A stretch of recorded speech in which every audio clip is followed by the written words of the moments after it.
ప్రార్థన చేయడానికి ఇద్దరు వ్యక్తులు వెళ్ళారు. ఒకరు పరిచయుడు, ఒకరు సుంకరి. పరిచయుడు స్వార్థపూరితమైనటువంటి ప్రార్థన చేశాడు. సుంకరి సర్వము నీవే దేవా, నాకు ఏమీ ఈ లోకంలో లేదు, నీవు తప్ప పాపిని నేను కరుణించని అడిగాడు.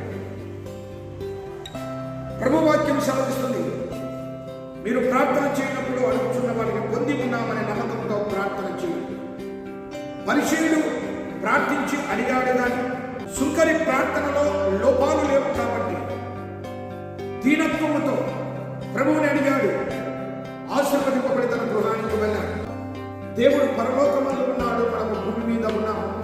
మన మాటలు కానీ మన ప్రార్థనలు కానీ చిన్నవిగా లేక తగు రీతిగా ప్రభువుకు ఇష్టకరమైనగా ఉండాలి. ప్రభువు అందరి ప్రార్థనలు ఆలకిస్తాడు, కానీ కొందరి ప్రార్థనలకే ఆయన సమాధానం ఇస్తాడు. అవి ఆయనకి ఇష్టకరమైన ప్రార్థనలు. సమాధానము రాని ప్రార్థనలు ఆయనకు అయిష్టకరమైనవి. మనమే తెలుసుకొని మన జీవితాన్ని సరిదిద్దుకొని ఆయనకు ఇష్టకరమైన ప్రార్థనలు చేయటకు ఈ ఉదయకాల సమయంలో ప్రభు మనల్నందరినీ ప్రేరేపించి తన కృపలో బలపరచునుగాక.